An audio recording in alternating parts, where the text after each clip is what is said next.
Welcome to my video today.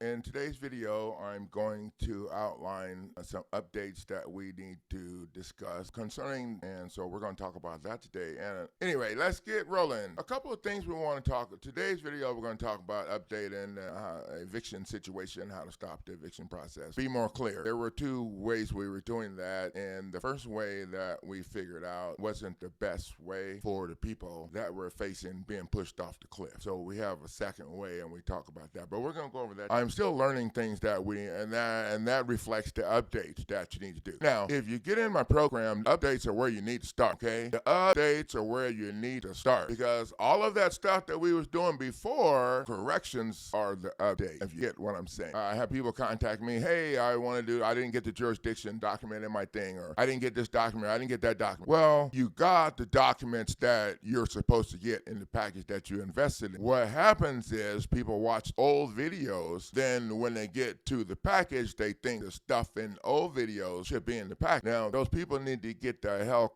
caught up to speed. If you invested in a package, you got what you need in that package to do what you need to do. The only reason this could be a problem for you is if you think you need to do other stuff, and then you think you need the stuff that was in the old package back there that we don't use anymore because we got our ass kicked. So I'm just saying. So stick with the program. If you get in my program, you can't just you can do whatever you want, okay? Program's going to work best for you if you do what is the updated instructional video to follow along. You can't look at the video from 2 years ago and decide that's what you need to do. I want to get in the program so I can do that. Because we don't do that. We want to keep it looking forward. And this is what I tell people. You're looking backwards now. People are messaging me all this stuff before they did, whatever. I don't care about that because we're not doing that. We're going after them for the day-to-day state process and procedures that they're doing to line you up in their shit. That's what we're going at. Not the lies and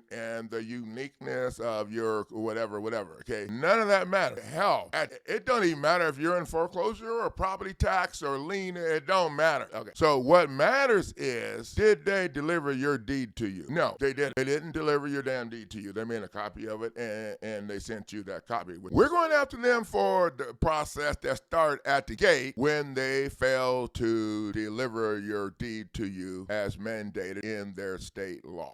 That's what we're going to be going after them. Now, today, what I want to talk about is when people invest in my program, I like them to be able to just change the word, add the defendants' names and their addresses. And there's not a whole lot else you need to change. Not a lot else you need to change because you need to remember you're going after them for the day-to-day process and procedures that they use to line you up in their administrative court. And that started with their failure to deliver your stinking deed to your house. And if you're in criminal situation, problem is that they have no injured party or damaged property, so the court doesn't have judicial authority to be in your face. But they are. In my program, you're only limited by your imagination or your fear, your imaginary fear.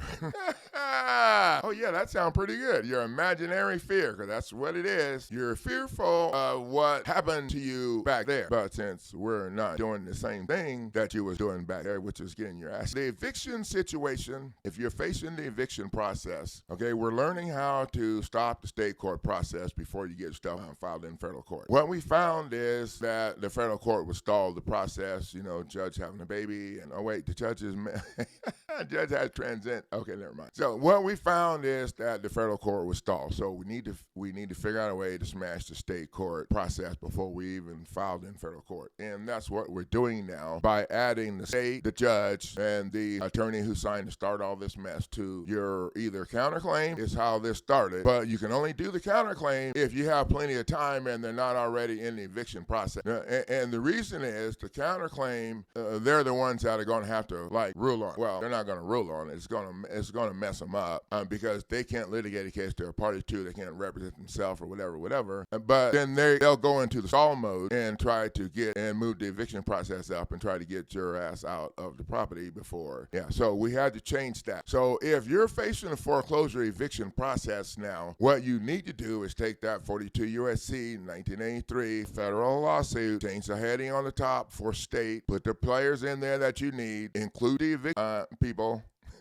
I'm working on it. Include the eviction people in there, and you need to file that in state court as a claim. And I think it's what, $200 or whatever. What we found is the only way to stop the eviction process is to do this, because well, we were doing it the other way, but then federal court stalled and gave them time. So we had to figure out another way to do it, and so that's what we've done. If you are facing the eviction process, you do not have time to file the counterclaim. You do not have time to worry about moving the case to federal court. That's old. And here's why. Number one, statute's not a valid law because it doesn't have an acting clause to tie a lower body. So the foreclosure statute they use to take a shit. Okay, so that's number one. And number two, the court don't have jurisdiction to hear any of that stuff. You need to make sure that you stop the state court in the state court tracks. Now, in the end, and this is why it's important to do everything according to the instructional video until you get control of this thing, and then you can start doing,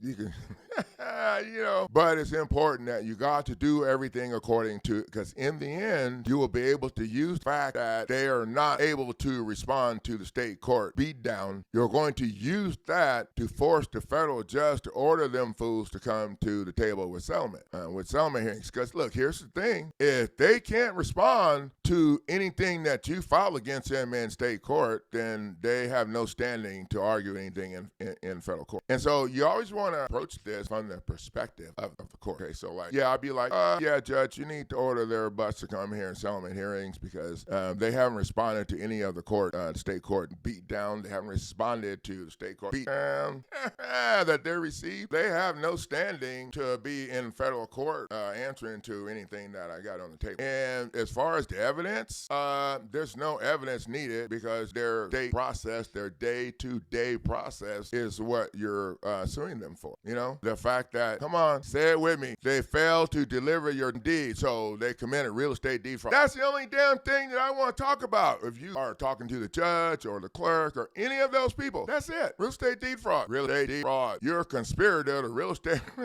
Real estate defraud. Yep. Okay, maybe you might not want to go with everybody. You might be calling security on your ass if you went with everybody. But anyway, so there you go with that. And the other reason why you don't have to worry about moving your stuff over to federal court is because you're going to go over there and you're going to file your lawsuit in federal court against the state court players. So that's the movement right there. There's no moving that because when you sue the judge can't bond to the judge. The judge has to recuse him or herself and hire someone to litigate over in the federal court where you just, I don't see how they're going to, get out of that. Oh, wait, yeah, I got a lot of happy people that have bought my stuff. As a matter of fact, I'm the only legal service that has good reviews.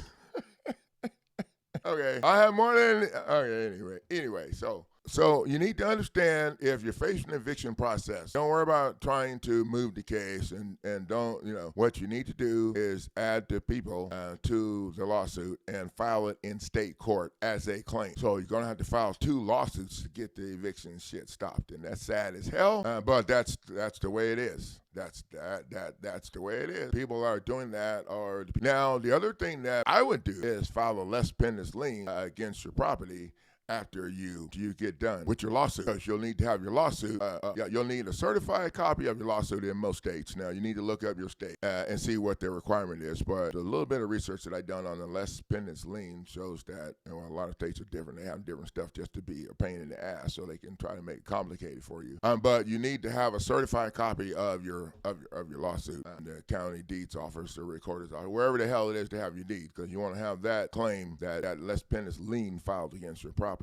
For your lawsuit and all the stuff that they've done. I want you guys to remember that if you're facing the eviction process, you have to file your lawsuit in state court first as a state lawsuit. And then when you file over in federal court, your regular lawsuit in federal court, your federal lawsuit in federal court with a federal, and you won't even need to move anything over because they're not going to want to hear they're not going to want to hear none of this. They're going to put pressure on them fools to get this stuff out of their court. So that's what they're going to believe me. I've been through it, and that's why my program's so bad. So that's the big thing that we need to do, the correction that we need to make for the eviction process. If you're facing a foreclosure eviction process, you got to file your lawsuit in state court after you add the players that you're supposed to add already, plus the players from the eviction court. And hell, you can even add the players from the sale barn or whatever.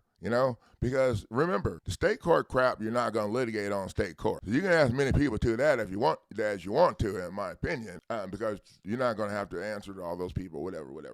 When you move over to the federal court people are going to press them fools in state court to get this out of their face. And state court's going to say, oh, we got this. We just need you to give us some time to get to the eviction process.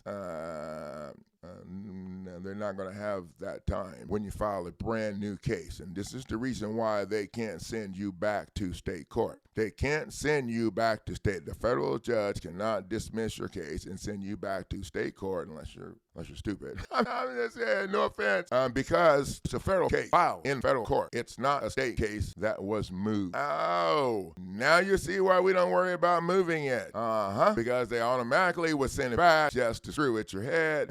So we don't do that no more. We figured out a way to get this handled. So if they try that, it's easy. Now, I'm just going to sue the federal judge. Usually it's a magistrate judge, and the magistrate doesn't have authority to be involved in the case without a signature from all the parties. But usually, if the judge helps them, then we're going to add the judge to the ching-chang and serve them, a notice of claim, or add them to the lawsuit, depending on how pissed off they made you.